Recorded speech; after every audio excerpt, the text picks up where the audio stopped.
Praise Yah, brothers and sisters. Baruch are all those who revere Yahuah and walk in his ways. Praise Yah. He is so worthy to be praised. We know he's worthy to be praised. This morning, I want to share with you something I hope it'll be a very quick something to give you something to think about. And of course, take before the Father and let him teach you as he's teaching me. So, for some time now, I've been wanting to come and say something. I thought I'll just leave it alone, but I couldn't leave it alone, so I'm back. And it's in regards to, as you know, the title, the barley. I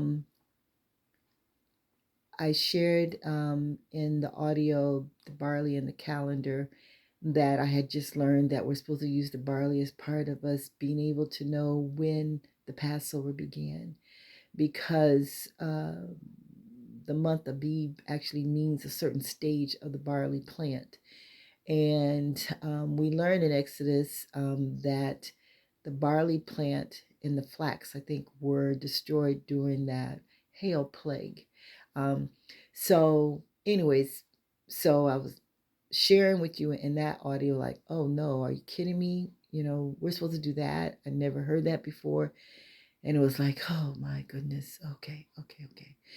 So, but in the audio too, I also said how I had been searching and wanting to know, what does this mean? How where are they getting this from?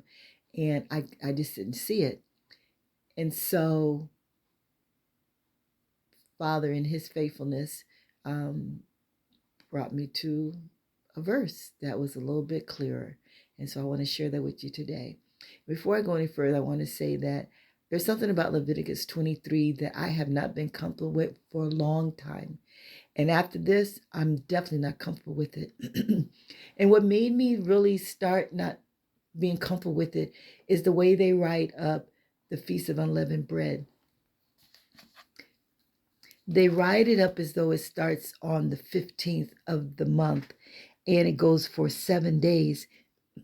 If we were to use that as the first day, then we would go as far as to the 22nd of the month. But in Exodus, when it's first ever mentioned, he says from the 14th day to the 21st day. And so from the time I read that, I didn't like Leviticus 23.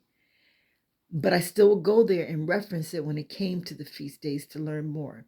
So what this has done for me is to say that whatever's in Leviticus 23, go back and find when it was first mentioned, and we will get a better understanding, knowledge of it. And even though for this one, Leviticus is mentioned before it is mentioned in Deuteronomy, because the verse I'm going to give you today is in Deuteronomy. So in Leviticus 23, beginning with verse 10, it reads, "Speak unto the children of Yashrael, and say unto them, when you become into the land that I give unto you, and shall reap the harvest thereof, then you shall bring a sheaf of the first fruits of your harvest unto the priest. And you shall count unto you from the morrow, from the Sabbath, from the day that you brought the sheaf of the wave offering, 7 Shabbats shall be complete. Even unto the morrow after the 7th Sabbath shall you number 50 days, and you shall offer a new meat offering unto Yahuah." That is so confusing to me. And anytime I feel confusion, I know that something is awry. Something's not right, because Yahuah is plain, he's clear, he's distinct, he's specific when he speaks, and he brings no confusion. So I don't like Leviticus 23 for that, because to me, it brings confusion in this passage and in that of the Feast of Unleavened Bread. So, to bring clarity to this, when we read Dabarim 16, Deuteronomy 16, verse 9, it says, 7 weeks shall you number unto you, Begin to number the 7 weeks from such time as you begin to put the sickle to the corn. Verse 10, and you shall keep the feast of weeks unto Yahuah your Aluah with a tribute of a freewill offering of your hand, that you shall give unto Yahuah your Aluah, according as Yahuah your Aluah has blessed you. Verse 9 again, 7 weeks shall you number unto you. Begin to number the 7 weeks from such time as you begin to put the sickle to the corn. You begin numbering the 7 weeks from such time as you begin to put the sickle to the corn. So that's all I actually have today. And this always makes me mad.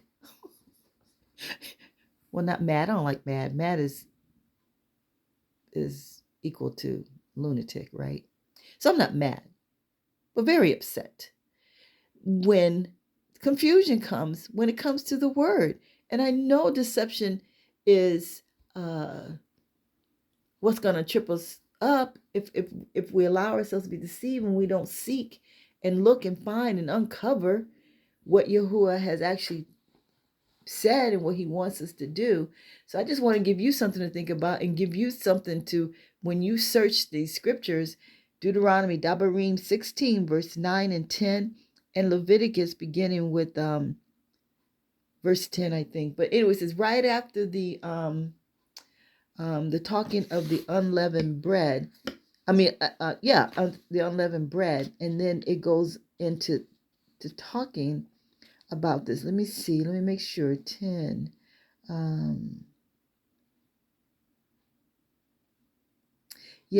For verse 8 in Leviticus 23, it says, and you shall bring an offering made by fire to Yahuah for 7 days. That's another thing. People want to do the lamb on just that day, but then what about to bring it by fire on that day of Passover? But it says to do it for 7 days. Bring an offering by fire. So brothers and sisters, we really need to take this to Yahuah and let him tell us what we're doing. Because we don't want to be blasphemous in what we're doing. So after verse 8, he says, on the 7th day is a Kodesh gathering. You do no several work. And then, which is the end of the unleavened bread. And then verse 9, and Yahuah spoke to Moshe, saying, Moshe,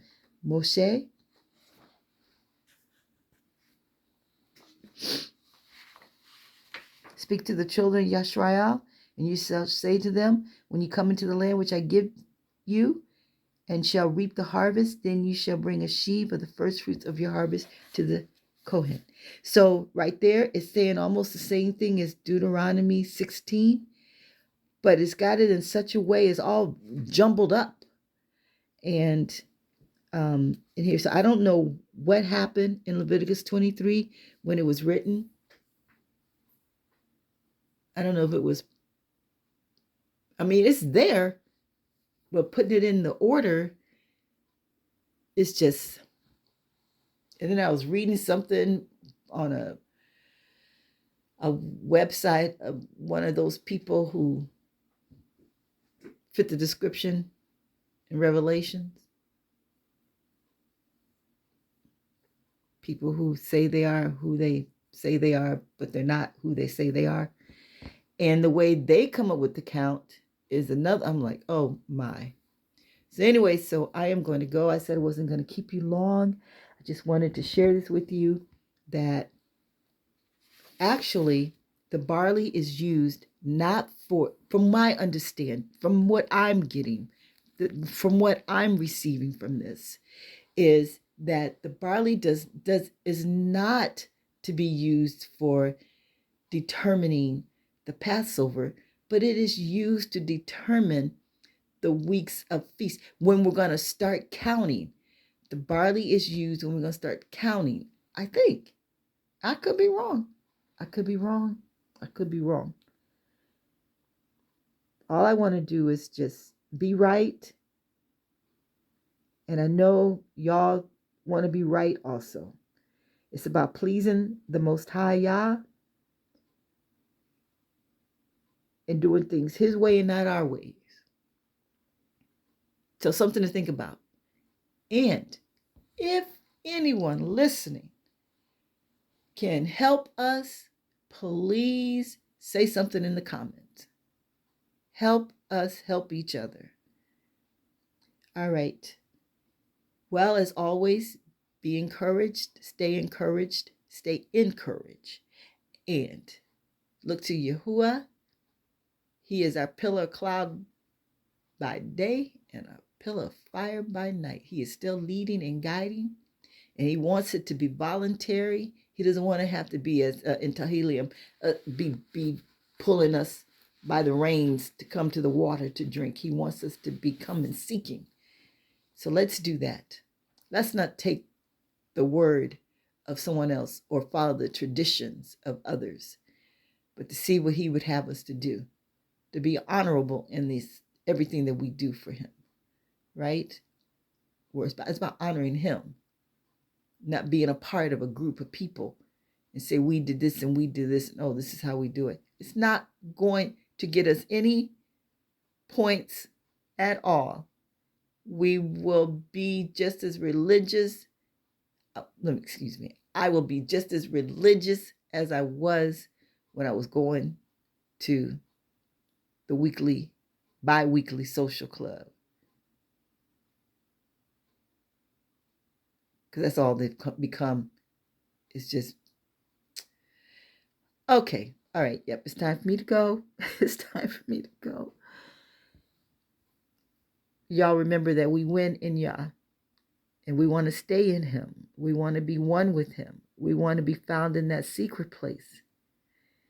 We want to be among those who have His seal in our forehead. We want to be among those that's under the blood of the Lamb. So the death angel will have to pass over us. We want our names still remaining found in that book of life, where it'll tell all about us. Just like He knew Nathaniel, He knew Joseph, He knew Yaakov. He knows those who are His, and we want to be among those that He knows. So until next time, stay encouraged, and remember that we win in Yah. We win. We win when we keep His commandments.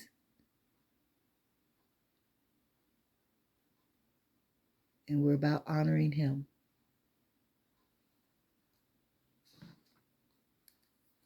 All right, brothers and sisters, have a great day today.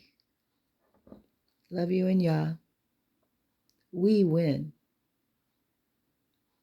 Praise Yah. Shalama, shalom, shalom, and shalom.